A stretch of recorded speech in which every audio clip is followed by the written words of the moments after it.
శ్రీరంగనాయకీ यो नित्यमच्युतपदाम्बुजयुग्मरूपं व्यामोहतस्तदितराणि तृणायते अस्मद्गुरोर्भगवतोऽस्य दयैकसिन्धोः रामानुजस्य शरणं प्रपद्ये श्रीमते रामानुजाय नमः। जय श्रीराम। ప్రియ భాగవతోత్తములారా, తిరుప్పావై వ్రతంలో భాగంగా ఇవాళ 10వ పాశురంలోకి ఉపక్రమించబోతున్నాము. మన గోదాదేవి 3వ పాశురంలో చెప్పింది నెలకి 3 వర్షములు పడతాయని చెప్పి 9 రోజులు ఒక వర్షం, అంటే మొదటి నుంచి 9 రోజులు పూర్తయింది, నిన్న సాయంత్రం కూడా వర్షం పడింది అని అట్లా భావించాము. కానీ ఈ వర్షమే మనకు ప్రతిబంధకముగా భావించకూడదు. అట్లా భావించలేదు కాబట్టి మీరందరూ కూడా వర్షం పడుతున్నా స్వామిని ఆశ్రయించాలని కోరికతో వచ్చారు కాబట్టి ఎవరైతే భక్తిగా స్వామిని ఆరాధిస్తారో వారిని పరిపూర్ణంగా అనుగ్రహిస్తాడని తిరుప్పావళి యొక్క సారాంశం అన్నమాట. అయితే గోదాదేవి ప్రతిరోజు ఒక మహాపురుషుణ్ణి మేల్కొల్పి గోష్ఠిలో చేర్చి ఆ కృష్ణ పరమాత్మని ఆశ్రయించే దశలో భాగంగా ఇప్పటికీ 4 మేల్కొల్పిన వారు పొయ్యాళ్వార్, పూదత్తాళ్వార్, పేయాళ్వార్, తిరుముడిసయాళ్వార్ అని నిన్నటి రోజున ఏ దివ్యక్షేత్రం అంటే ఘటికాచల దివ్యక్షేత్రం నడి స్వామిని కీర్తించింది గోదావరి. అసలు ఎందుకు మేల్కొల్పాల్సిన అవసరం ఏముంది వీళ్ళని? తాను నేరుగా వెళ్ళిపోవచ్చు కదా, ఎందుకు మేల్కొల్పాలి? ఎందుకంటే మనం ఎంత ముస్తాబుగా రెడీ అయినా, ఎంత మేకప్ కొట్టుకున్నా, 1,00,000 రూపాయల పట్టు చీర కట్టుకున్నా మన అందం మనకు కనిపించాలంటే ఏముండాలి? ముందర అద్దం ఉండాలి. ఈ ఆల్మారాలు కూడా అద్దం లాంటి వాళ్ళే. మనం ఎంత జ్ఞానం తెలిసినా, ఎంత ముస్తాబుగా అన్ని పరిజ్ఞానం తెలిసినా మన విషయం స్వామికి అర్థమయ్యా చెప్పాలంటే మనం ఏముండాలి? మధ్యలో ఒక తెర లాంటి వాళ్ళు ఆల్వార్లు ఉండాలి. కాబట్టి అటువంటి జ్ఞాన మార్గాన్ని నడిపించే వాళ్ళు ఎవరంటారు? ఆల్వార్లు. అంటే భగవద్భక్తి అనేటువంటి సముద్రంలో పరిపూర్ణముగా మునిగి ఆ సముద్రంలో ఉండేటువంటి వేద వాంగ్మయాన్ని అంతా కూడా వాళ్ళు తాగి మనకు అందించేటువంటి గొప్ప మహాపురుషులే ఈ ఆల్వారు ఆచార్యులు అంటారు అన్నమాట. అందులో భాగంగా ఈ లోపల పడుకునేటువంటి గోపికల్ది మనలాగా రాజసమైన తామసికమైన నిద్ర కాదు, వారి సాత్వికమైన నిద్రతోని పరిపూర్ణ ఆనందమయంతో ఎప్పుడు కూడా భగవంతుణ్ణే ధ్యానించేటువంటి గొప్ప నిద్రని వాళ్ళు పొందుతున్నారు గోపికలు. అయితే కృష్ణ పరమాత్మని భక్తితో ఆశ్రయించాలంటే 3 విషయాలు చెప్పాడు కృష్ణ పరమాత్మ భగవద్గీతను. నిష్కామ కర్మ, ఆత్మస్వరూప జ్ఞానం, భగవద్భక్తి. ఈ 3 కూడా భగవంతుని ప్రాప్తి పొందాలంటే 3 విషయాలు మనం భగవద్గీతలో చెప్పాడు. ఏంటంటే నిష్కామ కర్మ. అంటే నిష్కామ కర్మ అంటే మీరు ఏం చేసినా ఫలాన్ని ఆయనే ఇచ్చేవాడు, ఫలాన్ని మనం కోరకూడదని నిష్కామ కర్మ. తర్వాత ఆత్మస్వరూప జ్ఞానము, నా ఆత్మలో ఎప్పుడు కూడా పరమాత్మే ఉంటాడని భావించేటువంటి జ్ఞానం ఏమంటారు? ఆత్మస్వరూప జ్ఞానం. చివరిది భగవద్భక్తి. ఈ 3 విషయములు భగవంతుడు చేరేటువంటి మార్గాన్ని చూపిస్తాయని చెప్పి కృష్ణ పరమాత్మ గీతాశాస్త్రంలో చెప్పాడు. అంతేకాకుండా స్వకర్మణ తమభ్యర్చ్య సిద్ధిం విందతి మానవ. ఎవరైతే భగవంతుణ్ణి ఆరాధిస్తారో వారు కూడా ముక్తిని పొందుతారని చెప్పి గీతాశాస్త్రంలో చెప్పాడు. అంతేకాకుండా ఈ పడవ అనేటువంటి జ్ఞానాన్ని అధిరోహించి భక్తి అనేటువంటి నావలో ప్రయాణిస్తే మనకు ఎంత పాపరాశి ఉన్నా తొలగిపోతుందని చెప్పి భగవద్భక్తియే ముక్తికి ప్రాప్తం అని చెప్పి కృష్ణుడు గీతాశాస్త్రంలో చెప్పాడు. మీరు కర్మని ఆచరించండి, భక్తిని ఆచరించండి, జ్ఞానాన్ని ఆచరించండి, చివరిలో నాకు భక్తియే బాగా ఇష్టం అని చెప్పాడు. అంతకంటే 4వ అధ్యాయంలో ఎవరైతే నా అవతార రహస్యం తెలుసుకుంటారో వారిని నేను పరిపూర్ణంగా అనుగ్రహిస్తానంటాడు. చిట్ట చివరికి పురుషోత్త స్వరూపం. ఎవరైతే పురుషోత్తముడుగా భావిస్తారో, పురుషులలో ఉత్తముడు కృష్ణ పరమాత్మని భావిస్తాడో వారు బుద్ధిమంతుడు, కృతకృత్యుడు, అంటే సర్వము తెలిసినవాడు అని చెప్పి గీతాశాస్త్రం ఎవరైతే అధ్యయనం చేసి దాని యొక్క జ్ఞానాన్ని సముపార్జిస్తారో వారు ఎవరు? బుద్ధిమంతుడు, కృతకృత్యుడు అని చెప్పి సమస్త విషయ జ్ఞానం తెలిసినవాడు అని చెప్పి కృష్ణ పరమాత్మ చెప్తాడన్నమాట. అందులో భాగంగా కృష్ణుడే సర్వం అని భావించి వాడి గోపిక లోపల ఏకాంతముగా నిద్రిస్తుంది. అయితే ఒకసారి మహాభారత యుద్ధం జరిగే ముందు దుర్యోధనుడు, అర్జునుడు కృష్ణ పరమాత్మ దగ్గరికి వెళ్తారు. ఎవరెవరు? దుర్యోధనుడు, అర్జునుడు ఇద్దరు కూడా వెళ్తారు కృష్ణుడి దగ్గరికి. అయితే దుర్యోధనుడు వెంటనే ఈ అర్జునుడు నీకేం కావాలి నాయన? కృష్ణుడైనా నాకు నీవే కావాలంటాడు అర్జునుడు. అయితే దుర్యోధనుడు అనుకుంటాడు వీరు చాలా తెలివి తక్కువ వాడు, వీరి సైన్యాన్ని కోరాలి కానీ కృష్ణుడే కోరుకున్నాడు అర్జునుడు. వెంటనే దుర్యోధనుడు నీకేం కావాలంటే నాకు 10,000 సైన్యం కావాలంటాడు. సరే తీసుకుంటాడు 10,000 సైన్యాన్ని.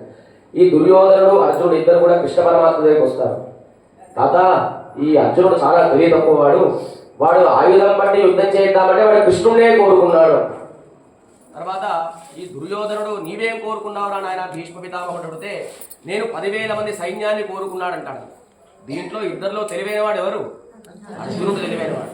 ఎందుకంటే ఈ 10,000 మంది సైన్యాన్ని కూడా నడిపించేవాడు తాళం లాంటి వాడి కృష్ణుడు కనుక అర్జునుడే చాలా గొప్పవాడు ఆయన. నిన్ను నడిపించేది, నీ వెనకాల 10,000 మంది సైన్యాన్ని నడిపించేది, నీ చేత యుద్ధం చేయించేది కూడా ఆ కృష్ణుడే. చివరిలో ఎవరు గెలిచాడు? అర్జునుడే గెలిచాడు. ఎందుకు అర్జునుడు గెలిచాడు? ఆయన కృష్ణుడే కోరుకున్నాడు కనుక మనం కూడా కృష్ణ పరమాత్మని పరిపూర్ణంగా కోరుకున్నట్లయితే ఆయన సర్వము ఇస్తాడు అని చెప్పి ఇవాల్టి గోపిక కృష్ణుడే అన్ని అని చెప్పి ఎదిరిస్తుంది లోపల ఉండేటువంటి గోపిక. ఈ బయట ఉండేటువంటి వాళ్ళు గుర్తులు చెప్పరన్నమాట. నోత్తొచ్చు వర్గం ఉగిగిన్ర అమ్మనాయ్ అంటారు. అమ్మా నీవు నోములు నోస్తూనే స్వర్గలోకాన్ని అనుభవిస్తున్నారు అంటారు. అదేంటండి మనం భూలోకంలో ఉన్నాము, స్వర్గలోకం అనుభవించడం ఏంటండి అంటే ఇక్కడ నోములు వస్తూనే స్వర్గ సుఖములు అన్నీ కూడా అనుభవిస్తున్నాము తల్లి అని అంటున్నారండి. అంటే దీంట్లో పరోక్షముగా ఏమిటి? లోపల కృష్ణుడు ఉన్నాడు, కృష్ణుడితో నీవు ఏకాంతంగా ఉన్నావు కాబట్టి నీకు అదే స్వర్గము అని అంటున్నారన్నమాట. అయితే ఇక్కడ స్వర్గం వేరు, ఆ పైన స్వర్గం వేరు. ఇక్కడ మనం కర్మ జ్ఞానము భక్తి అన్నీ ఆచరిస్తే చివరిలో మనకు స్వర్గప్రాప్తి కలుగుతుంది. అట్లా స్వర్గప్రాప్తి కలిగిన తర్వాత కూడా భగవంతుడు మీరు మంచి చేశారా చెడు చేశారా అని చెప్పి ఏదైనా చెడు చేసినట్లయితే మరలా ఇంకో జన్మను సృష్టిస్తాడనమాట. కనుక అటువంటి స్వర్గాన్ని అనుభవిస్తున్నాము. స్వర్గలోకం గొప్పదా భూలోకం గొప్పదా అంటే భూలోకమే గొప్పది. ఎందుకంటే దేవతలు కూడా, ఇంద్రాది దేవతలు కూడా స్వర్గలోకం ప్రాప్తి కలగాలంటే ఇక్కడ అవతరించాలి, 7 జన్మలెత్తాలి. బ్రహ్మ కూడా 7 జన్మలెత్తాలి. చివరిలో బ్రహ్మలోక ప్రాప్తి కలుగుతుంది బ్రహ్మ ఇంద్రాదులకు కూడా. కానీ ఇంద్రలోకం కూడా స్వర్గం, ఈ భూలోకమే గొప్పది. ఎందుకంటే ఇంద్రుడు యజ్ఞం చేసిన తర్వాత స్వర్గం కావాలనుకుంటాడు, స్వర్గం కావాలనుకున్న తర్వాత బ్రహ్మలోకం కావాలనుకుంటాడు. ఇట్లా స్వర్గంలో ఉండే వారికి ఎవరికి కూడా సుఖం ఉండదు, ఎప్పుడు కూడా పై స్థాయికి వెళ్ళాలనే భావనతోనే ఉంటారు. కనుక నీవి ఈ భూలోకంలో ఉండి అనేక నోములు నోస్తూ స్వర్గలోక ప్రాప్తి స్వర్గలోకాన్ని అనుభవిస్తున్నావు తల్లి అని చెప్పి అంటే అంతరార్థముగా లోపల కృష్ణ పరమాత్మ ఉన్నాడు అని చెప్పి అంటున్నారు అన్నమాట. నోత్తొచ్చు వరుగం ఉగిగిన్ర అమ్మనాయ్ మాత్తము తారారో వాసల్ తిరవాదార్ అని చెప్పి ఈ భూమి భూలోకం కర్మభూమి కనుక నీవు ఈ భూలోకంలోనే ఉండి స్వర్గలోకంలో ఎవరైతే అన్ని సుఖములు అనుభవిస్తున్నావో అటువంటి సుఖాలు అనుభవిస్తున్నావో తల్లి ఏకాంతంగా అని చెప్పి అంటున్నారనమాట. అంతేకాకుండా శ్రీమద్ రామాయణంలో రామచంద్ర స్వామి అరణ్యానికి వెళ్లే ముందు కౌసల్య సుమిత్ర కైకేయికి నమస్కారం చేస్తాడు. ఆయన రాకముందే సీతాదేవి ఆమె సంచి సదేసుకుని ముందే పెట్టేసుకుంటుంది అనమాట. ఎందుకంటే నీవు రావద్దమ్మా, అరణ్య ప్రాంతంలో అనేక మృగములు ఉంటాయి, అనేక వృక్షాలు, చాలా ఘోర దట్టమైన అరణ్య ప్రాంతం కనుక నీవు రావద్దు అని చెప్పి రామచంద్ర స్వామి హెచ్చరిస్తాడు సీతామ్మవారి. అయితే ఎంత చెప్పినా వినదన్నమాట. చివరిలో సీతాదేవి అంటుంది, నేను పుట్టినప్పుడు జ్యోతిష శాస్త్ర పండితులు చెప్పాడు సీతా అమ్మవారికి వివాహం అయిన తర్వాత కొంతకాలం వనవాస యోగం ఉంటుంది అని చెప్పారనమాట. కనుక నాకు మా తండ్రి గారు ఆదేశించారు కనుక నేను కూడా నీతోనే వస్తాను, నీవెక్కడ ఉంటే నాకు అదే స్వర్గం, నీ ఒక క్షణం లేకపోయినా అది నాకు నరకంలాగా ఉంటుందని చెప్పి ఎక్కడ రాముడు ఉంటాడో అదే నాకు స్వర్గం కనుక ఈ లోపల ఉండేటువంటి గోపిక దగ్గర కూడా కృష్ణుడు ఉన్నాడు కనుక వీరు లోపల నుంచి నోత్తొచ్చు వరగం, నీవు నోము నోస్తూనే స్వామిని అనుభవిస్తున్నావని చెప్పి కీర్తించారనమాట. నోత్తొచ్చు వరగం పుగిగింద్ర అమ్మనాయ్. ఈ లోపల గోపిక ఎట్లా పడుకుందంటే సిద్ధ ఉపాధి నిష్ఠురాలుగా పడుకుంది. అంటే కృష్ణుడే అన్ని. ఈ వాళ్ళు ఉండేటువంటి గోపిక ఇల్లు ఎక్కడ ఉందంటే కృష్ణ పరమాత్మ ఇంటి పక్కనే గోపిక ఇల్లు అనమాట. ఇట్లా గోడ దుంకితే కృష్ణుడు వచ్చేవాడు అనమాట. అటువంటి గోపిక ఇంటి పక్కనే కృష్ణ పరమాత్మ ఇల్లు ఉండడం చేత వీళ్ళు ఖచ్చితంగా నిర్ణయించుకున్నారు లోపల ఖచ్చితంగా కృష్ణుడే ఉన్నాడని భావించారనమాట. అయితే ఈవర ఏం చేస్తుంది, భగవద్గీతలో స్వామి ఏం చెప్పాడంటే ఎవరైతే నన్ను ఉత్తముడుగా స్వీకరిస్తాడో పురుషోత్తమ నామంతో జపం చేస్తారో వారు సర్వ వేదములు, సర్వ యజ్ఞములు, సర్వ శాస్త్రములు, సర్వ కృత్యములు చేసిన వాడు ఎంత ఫలాన్ని పొందుతారో అటువంటి గొప్ప ఫలదాన్ని పొందుతారు. వేదవేత్తలైన బ్రాహ్మణోత్తములు కానీ సనాతన ధర్మ ప్రచారం చేసి అందరూ కూడా ఏం చెప్తారు, కృష్ణం వందే జగద్గురు, ఈ కృష్ణుడే సనాతన ధర్మం అని చెప్పి అంటారన్నమాట. అటువంటి ఇంద్రలోకంలో ఉండేటువంటి ఇంద్రుడు కూడా కృష్ణుడు భూలోకానికి వస్తే ఆ వేణుగానాన్ని విని ఆ ఇంద్రుడు తన 1000 కళ్ళతోనే ఆనంద బాష్పాలు కురిపిస్తే అదే వర్షంలాగా కురిచిందనమాట ఆ బృందావనంలో. అంతేకాకుండా అటువంటి కృష్ణుడు అవతరించక ముందు ఆ బృందావనంలో ఉండే ప్రజలందరికీ కూడా యమునా నదే పంటలకు ఆధారభూతంగా ఉండేది. ఎప్పుడైతే కృష్ణుడు వైకుంఠం నుండి కిందికి వచ్చాడో దేవతలందరూ కూడా కృష్ణుని యొక్క అక్కడ లేడనే బాధతోని బాష్పాలు కురిపించారు కదా, వారి యొక్క ఆనంద బాష్పములే సమస్త వర్షములుగా కురిచాయి అని చెప్పి అంటారనమాట.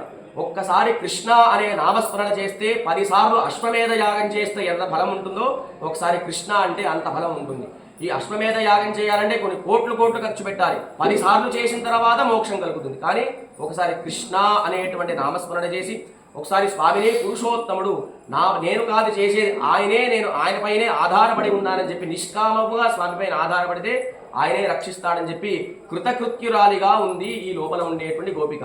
నోత్తొచ్చు వరగం పుగిగింద్ర అమ్మనాయ్ మాత్తవం తారారో వాసల్ తిరవారార్. అమ్మా సరే, నీవు బయటికి రాకపోతే పర్వాలేదు, కనీసం నీ నోరు విప్పన్నా మాట్లాడు. నోత్తొచ్చ వరగం పుగిగింద్ర అమ్మనాయ్ మాత్తవం తారారో వాసల్ తిరవారార్. ఒకసారి నోరైనా విప్పన్నా సరే మాట్లాడకు. నీ లోపల కృష్ణుడు ఉన్నాడు, ఏకాంతంగా నేను అనుభవిస్తున్నావు, కనీసం నోరిప్పైనా మాట్లాడు, మేము సంతోషిస్తాము. నీ మాటలే మాకు ఆధారభూతము కనుక నీ మాటల ద్వారానే స్వామిని ఆశ్రయిస్తాము. ఎట్లాగా అంటే ఈ సంపాది యొక్క మాటలు విన్న వానర సైన్యం అంతా కూడా ఆంజనేయ స్వామి సముద్రాన్ని దాటిస్తారనమాట. ఆయన దాటిన తర్వాత వెళ్తాడు, సీతామ్మవారిని దర్శిస్తాడు. ఈ జాంబవంతుడు సుగ్రీవుడు అందరూ వానర సైన్యం అంతా కూడా సముద్రం ఇటువైపు ఉంటారనమాట. వారందరూ కూడా నిజంగా స్వామి హనుమ వస్తాడో రాడని చెప్పి ఒకసారి స్వామి ఆంజనేయ స్వామిని చూసిన వెంటనే గట్టిగా గర్జిస్తారు ఈ వానర సైన్యం అంతా. సీతా అమ్మ దర్శనం కలిగిందని ఆంజనేయ స్వామి చెప్తాడు. ఆనాడు ఆంజనేయ స్వామి చూసిన వానర సైన్యం అంతా ఇట్లా గర్జించారు. ఒక్కసారి నేను గర్జించొద్దు, కనీసం ఒకసారి మాట్లాడు అని చెప్పి ఈ లోపల ఉండేటువంటి గోపికలు బయట ఉండేటువంటి గోపికలు అంటున్నారన్నమాట. తర్వాత నాత తురాయుముడి నారాయణన్, వీరు పదే కృష్ణుడు లోపల ఉన్నారు అని అంటున్నారు. మరి తలుపులు వేస్తే వీరికి ఎట్టా తెలిసింది కృష్ణుడు అని చెప్పి? నాత తురాయుముడి నారాయణన్ అని నారాయణ అని నామ సంకీర్తన చేస్తున్నారు. వేదం చెప్పింది అంతర్బహిష్ట సర్వం వ్యాప్య నారాయణ స్థిత. అంతగా ఉంటాడు, లోపల ఉంటాడు, బయటలో ఉంటాడు. స్తంభాన్ని కంపన చేస్తే నృసింహుడుగా అవతరించాడు. కనుక నారాయణ అనే శబ్దాన్నే వీళ్ళు ఖచ్చితంగా పలికారు. ఎందుకంటే ఆ నారాయణుడు ఎప్పుడు కూడా తులసి మాలను ధరించి ఉంటాడు కనుక ఆ తులసి మాల యొక్క పరిమళ భరితమైనటువంటి గంధం అంతా కూడా బయటికి వెదజల్లుతుంది కనుక ఆ వాసనను పీల్చి కృష్ణుడు లోపలే ఉన్నాడు అని నిర్ధారించుకున్నారు. అయితే స్వామికి మీరు ఎన్ని మాలలు సమర్పించినా, తామర పుష్పాల దండ సమర్పించినా, పెద్ద గజమాలను వేసినా వైకుంఠంలో ఆయన మెళ్ళో వేసుకుంటాడంట. కానీ తులసి పుష్పాన్ని మాత్రం కిరీటానికి చుట్టుకుంటాడు స్వామి. అంత గొప్ప తులసి పుష్పం ఈ స్వామి కంటే చాలా ప్రీతి. ఈ తులసి ఎట్లా ఆవిర్భవించింది అంటే క్షీరసాగరాన్ని వధించినప్పుడు ధన్వంతరి అనేటువంటి ఆయుర్వేద శాస్త్రానికి నాయకుడు అన్నమాట. ఆయన అవతరించినప్పుడు చేతిలో అమృత కలశాన్ని పట్టుకున్నాడు. బంగార కలశం, దాంట్లో అమృతం ఉంటుంది. ఆయన తన ఆవిర్భావాన్ని చూసి ఒకసారి ఆనంద బాష్పాలు చూశాడు. ఆ ఆనంద బాష్పాలు బంగార కలశం పైన పడింది. ఆ పడిన నీటి బొట్లు భూమి పైన పడింది అనమాట. ఆ ధన్వంతరి కార్చిన ఆనంద బాష్పములు అమృత కలశాన్ని తాగి భూమిలో ఉండి అది మొలకెత్తాయి కనుక అది తులసి పుష్పం అంటే సాక్షాత్తు అమృతముతో సమానం. మీరు ఎన్ని పుష్పాలు సమర్పించండి, ఒకసారి తులసి దళాన్ని సమర్పిస్తే ఆయనకి ప్రీతి కనుక శ్రీవైకుంఠంలో కూడా అనేక ఉద్యానవనాలు ఉన్నప్పటికీ స్వామి అంతటా తిరుగుతాడు. కానీ ఎక్కడైతే తులసి పుష్పాలు అలా వస్తున్నా ఒక 10 నిమిషాలు ఉంటాడు అన్నమాట. ఆ చుట్టూ ఉండే పుష్పాలు ఉంటాయి, మధ్యలో తులసి పుష్పాలు ఉన్నాయి కనుక స్వామి మన దగ్గరికి వస్తున్నాడు. లేదంటే ఇక్కడికి వచ్చేవాడే కాదని చెప్పి అంత గొప్ప స్థానం తులసి పుష్పాలు. అటువంటి పరిమళ భరితమైనటువంటి సుగంధాన్ని వెదజల్లేటువంటి తులసి మాలను తాను ధరించాడు స్వామి కనుక ఆ తులసి మాలల యొక్క సుగంధమైనటువంటి వాసనం బయటికి వస్తుంది కనుక నారాయణుడే లోపల ఉన్నాడు. అయితే వీళ్ళు అంటున్నారు, ఎందుకంత కఠినంగా మాట్లాడుతున్నారు? లోపల ఉండేది గోపిక అంటుంది, కృష్ణుడు నా దగ్గర లేనే లేడు, అన్ని తాళాలు వేస్తున్నాయి, తలుపులు వేస్తున్నాయి, మీరు ఎందుకంత కఠినంగా మాట్లాడుతున్నారు? అట్లా మాట్లాడకూడదని చెప్పి నమ్మాళ్ బోద్ధ పరదరం పుణ్యనాల్. అమ్మా, నీవు బయటికి వచ్చినట్లయితే వీరు దేనికోసం వ్రతం చేస్తున్నారు? ఏమి ఇస్తాడు కృష్ణుడు వీళ్ళకి? పరై అనే వాద్యాన్ని ఇస్తాడమ్మా. వీరి బాహ్యముగా పరై, అంతర్గతమైనటువంటి భాషలో ఆయన పరై అనే వాద్యాన్ని ఇస్తాడంటే, పరై అంటే సర్వము ఇస్తాడు, అన్నీ కృష్ణుడే. మనం అన్నం వండినప్పుడు నీళ్ళు ఏ విధంగా, నీళ్ళు లేకపోతే అన్నం వండగలుగుతామా? అన్నం ఏ విధంగా వండలేదు. ఒక 10 రోజులు భోజనం చేయకపోయినా పర్వాలేదు, ఒక క్షణం నీళ్ళు తాగకపోతే ప్రాణాన్నే వదిలేస్తాం. ఆ విధముగా కృష్ణుడే అన్ని. ఒకసారి కృష్ణ నామ సంకీర్తన చేయకపోతే మృత్యువు ఏ విధంగా సంభవిస్తుందో, మృత్యు అంటే ప్రాణాన్ని విడిచిపెట్టడం కాదు, ఒక్కసారి కృష్ణ కృష్ణ అనే నామస్మరణ ఒక 1/2 సెకండ్ గ్యాప్ వచ్చిన ఏ విధంగా వ్యధ కలుగుతుందో అటువంటి సిద్ధ ఉపాయ నిష్టలో ఉన్నావు తల్లి, నీవు బయటికి రా. ఆయన పుణ్యాత్ముడు అని కీర్తిస్తున్నాడు. మొదట ఏ నామం చెప్పారు? నారాయణుడు. తర్వాత పుణ్యాత్ముడు అంటే కర్మ జ్ఞానం భక్తిలో స్వామి ఎన్ని ఆచరించినా నామ సంకీర్తనే గొప్పది, తద్వారా నామ సంకీర్తనతోనే ఆయన సంతోషిస్తాడు కనుక నీవు బయటికి రా అంటాడు. ఇంకోటి, రామరావణ యుద్ధం జరుగుతున్నప్పుడు ఆంజనేయ స్వామి బాగా కోపం వస్తుంది. రాముడేమో కింద ఉంటాడు, రావణాసురుడేమో మంచి బంగారు రథం పైన ఉంటాడు అనమాట. అయితే రాముడు ఎన్ని బాణాలు కొట్టినా కూడా అటు వీడి తప్పించుకుంటాడు రావణాసురుడు. ఇంకా ఇది కాదని చెప్పి ఆంజనేయ స్వామి రాముల వారిని భుజాలపైన మోస్తాడు. యుద్ధం జరుగుతుంది. ఎన్ని బాణాలు కొట్టినా ఆంజనేయ స్వామి రాముడిని కాపాడుతాడు, అటు ఇటు తిప్పుతాడు. అయితే రావణాసురుడు అనుకుంటాడు కొట్టవలసింది రాముడిని కాదు, ఆంజనేయ స్వామిని కొడితే ఆయన కుప్పకూలుతాడు, తర్వాత రాముడితో యుద్ధం చేయొచ్చు అని చెప్పి కొన్ని వేలాది బాణాలు ఆంజనేయ స్వామిపై ప్రయోగిస్తాడు. ఒక్కసారి బంగారు వర్ణంలో ఉండేటువంటి ఆంజనేయ స్వామి ఆ మందార వృక్షం ముద్ద వచ్చి కూర్చుంటే ఎట్లా ఉంటుందో మొత్తం అంతా రక్తగతమైపోయిన శరీరం అంతా కూడా. వెంటనే రాముడి కోపం వచ్చి, అంతసేపు రావణాసురుడికి కోపం ఉన్నా కాసేపే యుద్ధం చేశాడు. ఎక్కడైతేనా భక్తుడికి ఇబ్బంది కలిగిందో వెంటనే రథాన్ని కూల్చేశాడు, తన కిరీటం కింద పడిపోయింది, కవచాలన్నీ కూడా నేలమట్టమైపోయాయి. చివరిలో ఆయన యుద్ధాన్నే ఓడిపోయాడు. కనుక భగవద్భక్తులకు ఎవరైనా ఆపద కలిగినట్లయితే తాను ఒక్క క్షణం కూడా ఉండలేనటువంటి పుణ్యాత్ముడు, మనం రక్షించేటువంటి స్వామి కనుక ఆ స్వామిని ఏ విధంగా భావిస్తున్నావో అటువంటి భావన మా పైన కూడా విదజలితే మేము కూడా కృష్ణుని పొందగలుగుతామని చెప్పి నమ్మాళ్ పోర్తెప్పరదరం పుణ్యనాల్ పండరుణాల్ కూత్తట్టిన్ వాయువీరుంద కుంభకర్ణను. ఈ గోపికని కుంభకర్ణునితో పోల్చారనమాట. కుంభకర్ణుడు దేనికి ప్రతీక? బాగా నిద్రిస్తాడు కనుక. అయితే పూర్వం బ్రహ్మ కోసం రావణాసురుడు, కుంభకర్ణుడు, ఈ విభీషణుడు ముగ్గురు కూడా తపస్సు చేశారనమాట. ఏంటంటే అందులో ఈ కుంభకర్ణుడు ఏంటంటే ఈ దేవతల వల్ల మనకు భయం ఉండకూడదు. ఎవరు? కుంభకర్ణుడు బ్రహ్మ కోసం తపస్సు చేశాడు. ఊరికే దేవతలు రావడం, మాతో యుద్ధం చేయడం, మేము ఓడిపోవడం అంటే అసలు ఈ సృష్టిలోనే దేవతలు ఉండకూడదని చెప్పి బ్రహ్మ కోసం తపస్సు చేశాడు. ఏంటంటే నిర్దేవ నిర్దేవ నిర్దేవ అంటే దేవతలు ఉండకూడదని సంస్కృతంలో ఆయన బ్రహ్మ కోసం జపం చేశాడు. అయితే ఒకసారి చీమ కూడా బ్రహ్మ కోసం జపం చేసిందనమాట. అయితే నేను ఎవరైనా కుట్టిన వెంటనే చనిపోవాలండి, సరే తథాస్తు అన్నాడు బ్రహ్మ. ఆయన కుట్టిన వెంటనే చనిపోవాలన్నది కానీ కుట్టిన వాడు చనిపోవాలా, కుట్టేటువంటి వాడు చనిపోవాలా చెప్పలేదు కనుక చీమ కొడితే ఏం చేస్తాం? కొడతాం, చంపేస్తాం. అలాగే తపస్సు చేస్తే ఆ తపస్సు ఫలితాన్ని కూడా జాగ్రత్తగా మనం అడగాలి. అయితే ఈ కుంభకర్ణుడు ఏం చేశాడు? నిద్రేవ నిర్దేవ నిర్దేవ అన్నాడు. ఆయన జపం చేసేటప్పుడు సరస్వతీదేవి వచ్చి నాలుగు మీద కూర్చుందన్నమాట. తర్వాత నిర్దేవ కాస్త నిద్రేవ నిద్రేవ నిద్రేవ, బ్రహ్మ వచ్చి తలహాస్తు అన్నాడు. కనుక కుంభకర్ణుడు ఎప్పుడు కూడా 6 నెలలు పడుకుంటాడు, ఒక రోజు లేస్తాడు. అటువంటి కుంభకర్ణుడి కంటే గొప్ప నిద్ర నీది. ఏ విధంగా రాముడికి పరశురాముడికి యుద్ధం జరిగినప్పుడు పరశురాముడు ఓడిపోయి తన చేతిలో ఉండే ధనస్సుని రాముడికి ఇచ్చాడు, కుంభకర్ణుడు కూడా తన నిద్రని నీకు ఇచ్చేశాడా, కుంభకర్ణుడు లాగా బాగా నిద్రపోతున్నావు తల్లి అని చెప్పి కుంభకర్ణుడితో కీర్తిస్తుంది, పొలుస్తుంది అన్నమాట. అంతేకాకుండా కుంభకర్ణుడు అంటే ఇంకొక అర్థం కూడా ఉంది. కుంభకర్ణుడు అంటే కుంభము నుంచి పుట్టినవాడు. కుంభం అంటే మట్టి కుండ నుండి పుట్టినవాడు అగస్త్య మహర్షి. ఎవరు? అగస్త్యుడు కుంభం నుండి పుట్టినవాడు కనుక ఆయన కూడా కుంభకర్ణుడు. అంటే ఒకసారి రాక్షసులతో పోలుస్తుంది నిద్రని, ఇంకొకటి జ్ఞానితో పోలుస్తుంది అనమాట.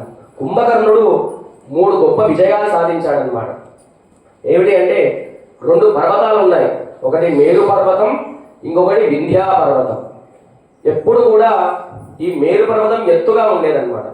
వింధ్యా పర్వతం ఆ మేరు పర్వతం కంటే చాలా చిన్న స్థాయిలో ఉండేది.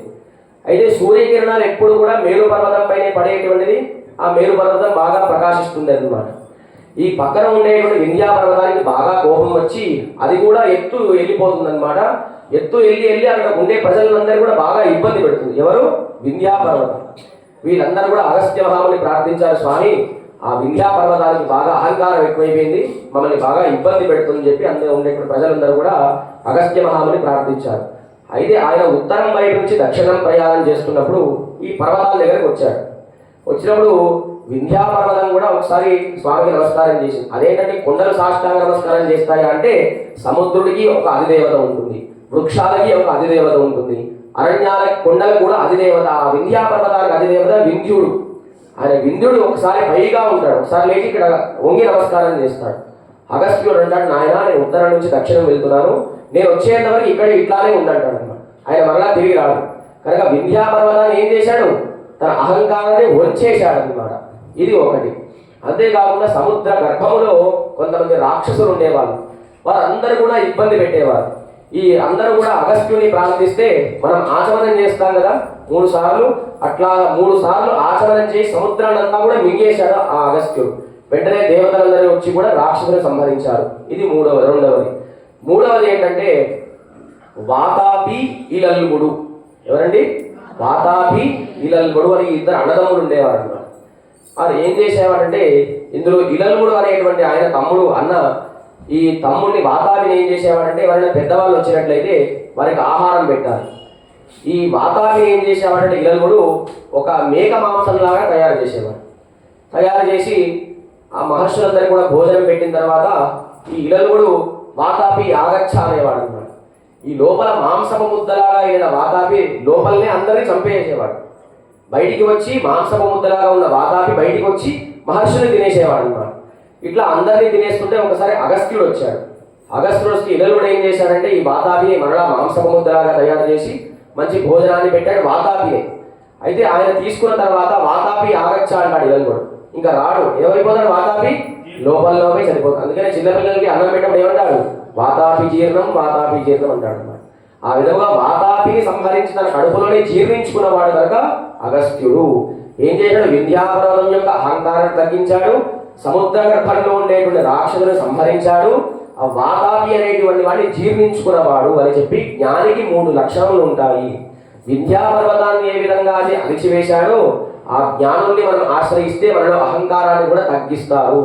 తర్వాత సముద్ర గర్భంలో ఉండేటువంటి రాక్షసులను ఏ విధంగా ఆచమనం చేసి సంహరించాడో మనలో అహంకార మమకారాలు అనేటువంటి శత్రువుని కూడా ఆ జ్ఞానుల్ని ఆశ్రయిస్తే మనకి తొలగిపోతుంది. ఆ వాతాపిని ఏ విధంగా తాను జీర్ణించాడో తన ఉండేటువంటి వేదసారమైన అంతా కూడా మనకి మంచి అమృత వాక్కులాగా అందించేటువంటి మహాపురుషులు కనుక ఆ అగస్త్య మహాముని ఏ విధంగా గొప్ప 3 లక్షణాలు ఉన్నాయో అటువంటి నిద్రాస్థితిలో ఉంది ఆ లోపల ఉండేటువంటి గోపిక అని అంటున్నారన్నమాట. కుంభతోత్త ముడక్కే పెరుందిగల్ తాన్ తల్లారు ఆత్త అనందరడయాయ్ అరంగులమే తేత్తమాయి వందు తిరవేలో రంబాలి. నీవు కుంభకర్ణులాగా బద్ధకంగా నిద్రపోతున్నావు, ఒక్కసారి నీ నిద్రావంతులు వదిలి బయటికి రా అంటున్నారన్నమాట. అయితే లోపల ఉండేటువంటి గోపిక అంటుంది, మీరు వేరే వాళ్ళతో పోల్చినా పర్వాలేదు, పోయి కుంభకర్ణులతో పోలుస్తున్నారని చెప్పి ఆమె ఒకసారి కోపం వచ్చింది.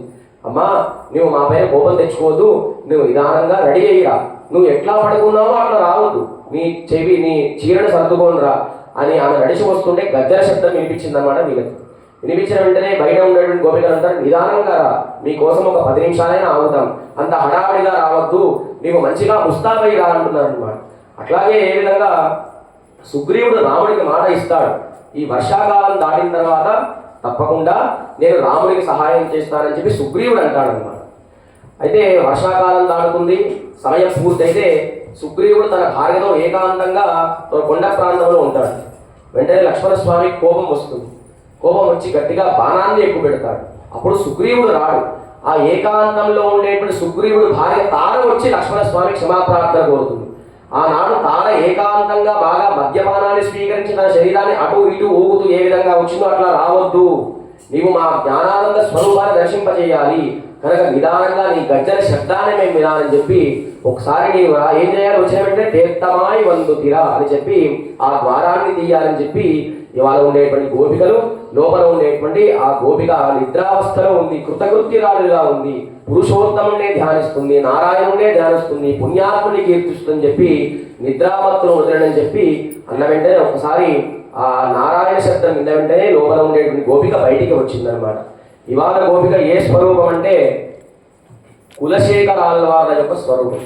అదేంటంటే మీరు వరుసలో ఫోటో పెట్టిన తర్వాత నమ్మాళ్వారు రావాలంటే ఇక్కడ అరుంగళమే అంటే ఈ గోపిక ఏ విధంగా స్వామినే ధ్యానిస్తూ నిద్రపోతుందో, ఏది చెప్పినా సన్నివేశాన్ని చూస్తూ కూడా దర్శించేదో అటువంటిది ఇవాళ గోపిక. ఏ ఆళ్వార్లు? ఆ చివరిలో ఉన్నారు కులశేఖర ఆళ్వార్లు. ఈ కులశేఖర ఆళ్వార్లు ఏంటంటే ముకుందమాల అంటే స్తోత్రాన్ని అందించిన వారు కులశేఖర ఆళ్వారు. తిరుపతిలో లోపల కులశేఖర పడి ఉంటుంది కదా, స్వామి నాకు ఏమొద్దు, నీ కడప దగ్గర ఉంటాను, నీ కడప దగ్గర నాకు అవకాశాన్ని ఇవ్వండి, నిన్ను దర్శిస్తాను, భక్తుల్ని కూడా దర్శించేటువంటి నడుస్తే భక్తుల యొక్క పాదధూళి నా పైన పడుతుంది, అదే నాకు ముక్తి అని కులశేఖర పడి అంటారు. ఆ గర్భాలయానికి ముందు ఉండేటువంటి గర్భణ ఏమంటారు? కులశేఖర పడి. ఈ కులశేఖరాల వారు ఎంత మహానుభావుడు అంటే ఎప్పుడూ రామచంద్ర స్వామినే ధ్యానిస్తుండేవాడు అనమాట. రామభక్తి బాగా కలిగినటువంటి వాడు. అయితే ఆయన రాజ్యంలో ఒక రామాయణ ప్రవచనం చెప్పేటువంటి మహానుభావుడు ఉండేవాడు అనమాట. ఆయన చెప్తూ రాముడు 14,000 మంది కరదూషణాదులతో యుద్ధం జరిగింది అని చెప్పాడు. ఈయన నిజంగా ఆయన ముందే యుద్ధం జరుగుతుందేమో అని భావించి గుర్రాన్ని సైన్యాన్ని పట్టుకొని వెళ్తుంటాడు అనమాట. అట్లా అయ్యో ఈయన చెప్తున్నాడు, మరలా వెనకాలకు తీసుకొస్తాడు సైన్యం అంతా కూడా. చివరిలో ఆ అరణ్యకాండం వస్తుంది, అయోధ్యకాండం వస్తుంది. రాముడికి రావణాసురుడు యుద్ధం జరుగుతుంది అని అంటే నిజంగా ఆయన ముందే యుద్ధం జరుగుతుందని భావిస్తాడు. సైనికులతో గుర్రం పట్టుకొని వెళ్తాడు. ఆయన సముద్రం దాటుతుందన్నమాట. సముద్రం దాటుకుంటే సాధారణంగా గుర్రం ఏమైపోవాలి, దాంట్లో మునిగిపోవాలి. కానీ ఎటువంటి మునిగిపోకుండా సాక్షాత్తు రాముడు, లక్ష్మణుడు, ఆంజనేయ స్వామి, సీతాదేవి ప్రత్యక్షమైన ఆయన రామరావణ యుద్ధం ఎప్పుడో పూర్తయింది కృతయుగంలో, నీవు అట్లా భావించవద్దని చెప్పి ఈ గుర్రం లోపలికి వెళ్ళింది. గుర్రం మునిగిపోకుండా ఉంది. ఈ బయట ఉండే సైనికులందరూ కూడా భయపడ్డారు. ఆ సముద్రం లోపలికి వెళ్తే మేము మరణిస్తామని చెప్పి గుర్రానికి దక్కింది రాముడి యొక్క దర్శనం. కులశేఖర ఆళ్వారికి లభించింది ఆ రాముడి యొక్క దర్శనం. కనుక ఈ రాముడిని పరిపూర్ణంగా దర్శించేవాడు. అంతేకాకుండా ఎవరైతే ఆ కులశేఖర ఆళ్వార్ల యొక్క రాజ్యానికి ఎవరైతే వస్తారో ఖచ్చితంగా మంచిగా తదీయారాధన చేసి పంపించేవాడు అనమాట. ఒకసారి ఏమైందంటే శ్రీరంగ క్షేత్రాన్ని దర్శిద్దామని కొంతమంది భాగవతోత్తములు వచ్చారు. ఈయన అప్పుడే ప్రయాణిద్దాం అనుకుంటాడు ఆ కులశేఖర ఆళ్వార్ శ్రీరంగానికి. అయితే ఈ లోపల ఉండేటువంటి సైనికులందరూ కూడా మా రాజు ఎప్పుడు బయటికి వెళ్ళకూడదు, ఎప్పుడు ఇక్కడే ఉండాలి, ఆయన అడ్డు ఆపాలంటే ఎవరినో ఒకరు పిలవాలి, మంచిగా భోజనం పెట్టాలి. ఆయనకి భాగవతోత్తమ తదీయారాధన అంటే బాగా ఇష్టం కులశేఖర ఆళ్వార్లకి. అయితే ఈ విధంగా శ్రీరంగ క్షేత్రం దర్శిద్దాం అనుకునేసరికి ఎప్పుడు కూడా అడ్డుపడుతూ ఉండేది. ఒకసారి ఏమవుతుందంటే ఎట్లాగైనా సరే మా రాజుని శ్రీరంగం పంపించకూడదని చెప్పి వారు ఖచ్చితంగా నిర్ధారించుకుంటారన్నమాట. అయితే ఆ కులశేఖర ఆళ్వారు ఉండేటువంటి రాజ్యంలోనే ఒక దేవాలయం ఉంటుంది. అందులో స్వామి యొక్క బంగారు ఆభరణం పోతుందన్నమాట. అది ఎవరు తీశారంటే అక్కడ ఉండేటువంటి స్వాములు ఎవరు తీశారని చెప్పి సైనికులు చెప్తారు. అప్పుడు కులశేఖర ఆళ్వార్లు ఏమంటారంటే ఒక బుట్ట తీసుకుంటారు, దాంట్లో విషసర్పాన్ని పెడతారనమాట. నిజంగా అక్కడ ఉండేటువంటి స్వాములే ఆ ఆభరణాన్ని దొంగతనం చేసినట్టయితే నా చెయ్యి లోపల పెడతాను, పాము నా చెయ్యి కాటేయుగాక అంటారు. అప్పుడు చుట్టేటువంటి సైనికులందరూ కూడా అయ్యో స్వామి అపరాధమైంది, మీరు ఎప్పుడు కూడా శ్రీరంగ క్షేత్రాన్ని దర్శిద్దాం అనుకుంటారు కదా, మీరు వెళ్ళిపోతే రాజ్యం ఎవరు పరిపాలించాలని చెప్పి ఎప్పుడు కూడా మిమ్మల్ని ఆపేయవాళ్ళని చెప్పి అన్న వెంటనే కులశేఖర ఆళ్వారికి వైరాగ్యం వచ్చి వెంటనే శ్రీరంగ క్షేత్రానికి వెళ్ళిపోయి తర్వాత ఆ కులశేఖర ఆళ్వారి రాజ్యాన్ని తన కుమారుడికి అప్పచెప్తాడన్నమాట. తన కుమార్తెని కూడా శ్రీరంగనాథుడికి ఇచ్చి పెళ్లి చేశారు కులశేఖర ఆళ్వారు. తీర్థాన్ని పోసి అమ్మాయిని ముందు ఉంచి రంగనాథ స్వామి ముందు కులశేఖర ఆళ్వారు కూడా గోదాదేవిని ఏ విధంగా పెరియాళ్వారు రంగనాథుడికి ఇచ్చి పెళ్లి చేశాడు, కులశేఖర ఆళ్వారు కూడా తన అమ్మాయిని ఆ రంగనాథ స్వామికి ఇచ్చి పరోక్షముగా వివాహం చేశాడని చెప్పి మనకు చరిత్ర చెప్తుంది. ఈ కులశేఖర ఆళ్వారు స్వామి యొక్క కుడి భుజంలో ఉండేటువంటి కౌస్తుభం అనే యొక్క అంశ. ఏ ఆళ్వారు ఇవర? కులశేఖర ఆళ్వారు. ఆయన ఏ అంశ? కౌస్తుభం అనే అంశగా అవతరించిన మహాపురుషులే కులశేఖర ఆళ్వారు. మంచి గొప్ప సీతారామ భక్తి కలిగినటువంటి వారు కులశేఖర ఆళ్వారు. ఇవాళ దివ్య దేశం తిరుక్కాట్కరై. ఏ దివ్య క్షేత్రం? అక్కడ ఉండేటువంటి స్వామి సాక్షాత్తు వామనుడే అన్నమాట. ఒకసారి అందరూ కూడా ఒకసారి స్వామి యొక్క నామాన్ని చెప్తాం, నమస్కారం చేసుకోండి. ఓం తిరుక్కాట్కర వాసాయ వాత్సల్యవల్లి సమేతాయ కాట్కరై అప్పన్ స్వామినే నమః. తిరుక్కాట్కర వాసాయ వాత్సల్యవల్లి సమేతాయ కాట్కరై అప్పన్ స్వామినే నమః. ఇక్కడ ఉండేటువంటి స్వామి కూడా చతుర్భుజుడుగా ఉంటాడు. శంఖము, చక్రము, గద, అభయహస్తాన్ని ధరించి ఆయనే వామనావతారం స్వామినే వామనుడుగా భావిస్తాడనమాట. ఇవాళ ఆళ్వారు కులశేఖర ఆళ్వారు ఆయన స్వామి యొక్క కుడి భుజంలో ఉండేటువంటి కౌస్తుభం అనే యొక్క అంశ ఇవాళ ఏ నామ సంకీర్తనలో కీర్తించారు? నారాయణ అని కీర్తించారు. నారాయణ అంటే అంతటా వ్యాపించి ఉన్నవాడు. జ్ఞానము, భక్తి, బలము, ఐశ్వర్యము, వీర్యము, తేజస్సు సకల గుణాలు కలిగినటువంటి మహాపురుషుడే శ్రీమన్నారాయణుడు. ఆయన నామస్మరణ మనకు ఎట్లా వ్యాప్తి చెందుతుందంటే తులసీమాలను ధరిస్తారు కనుక ఆ తులసీ పుష్పాల యొక్క వాసన బయటి అంతా కూడా ఆగ్రామణ చేస్తుంది కనుక అంతటా వ్యాపించేవాడే నారాయణుడు అని చెప్పి నారాయణ నామ సంకీర్తన చేసి కీర్తించారు గోదా గోపికలు. ఇప్పటి వరకు మనం 5 ఆళ్వార్ల పేరు చెప్పుకున్నాము. ఒక్కసారి రీక్యాప్ అన్నమాట. పొయ్గే ఆళ్వార్, అక్కడ చూడాలి, కళ్ళు మూసుకోవాలి. ఆన్లైన్ లో చీర బుక్ చేశాం కదా, నల్గొండ దాటింది వస్తుంది. పొయ్గే ఆళ్వార్, భూదత్తాళ్వార్, పేయాళ్వార్, తిరుమలశయాళ్వార్, కులశేఖర ఆళ్వార్. పొయ్గే ఆళ్వార్లు ఏ అంశ? శంఖం యొక్క అంశ. తర్వాత భూదత్తాళ్వార్ గద అంశ. తర్వాత పేయాళ్వార్ గద యొక్క అంశగా అవతరించారు. తిరుమలశయాళ్వార్ పట్టుచీర క్యాన్సిల్, పార్సల్ రిటర్న్ బ్యాక్. తిరుమలశయాళ్వార్ సుదర్శన స్వామి అంశ. కులశేఖర ఆళ్వార్ కౌస్తు అంటే ఇవాళ చెప్పారు కాబట్టి గుర్తుంది. కులశేఖర ఆళ్వార్లు కౌస్తుభం అనే యొక్క అంశగా అవతరించాడు. అంటే ఆళ్వార్లు అంటే ఎవరంటే స్వామి యొక్క శరీరంలో ఉండేటువంటి ఆభరణములే ఆళ్వార్లుగా అవతరించారు. జై శ్రీరామ్. గోవింద నారాయణ గోవింద. ఆళ్వార్ ఎంపెరుమానార్ దివ్య తిరువడిகளே శరణం.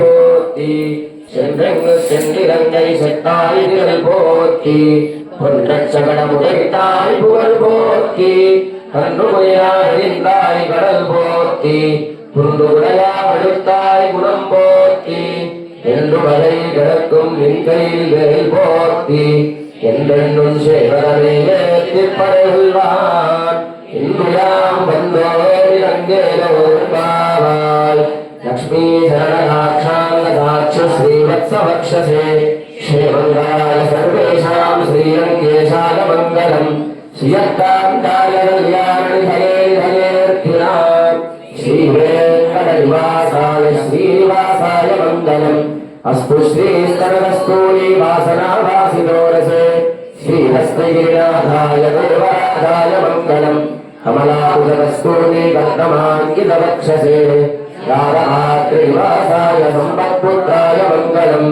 नीलाचलनिवासाय नित्याय परमात्मने सुभद्रा प्राणनाथाय श्रीजगन्नाथाय मङ्गलम् मङ्गलम् कौसलेन्द्राय महनीय गुणात्मने चक्रवर्तितनूजाय सार्वभौमाय मङ्गलम् स्वोज्जिष्टमालिकाबन्धगन्धबन्धुर्जिष्टमे विष्णुचित्ततनूजायै गोदायै नित्यमङ्गलम् श्रीनगर्यां महाबल्यां ताम्रपर्योत्तरे तटे श्रीचन्द्रणी मूलधाम्ये षडगोपाय मङ्गलम् शेषोमासेयनाथो वा श्रीमद्वेदि सात्विकैः विदज्याय महाभाग्ये श्रीभाष्यकाराय मङ्गलम् पुरापूर्णावतीर्णाय दोषितागिरसूरये सौम्यया मातृकुलये शेषांशायास्तु मङ्गलम् मङ्गलाशासनपदे पदाचार्यपुरोगमैः सर्वैष्टपूर्वैराचार्यैः सत्कृतायास्तु मङ्गलम्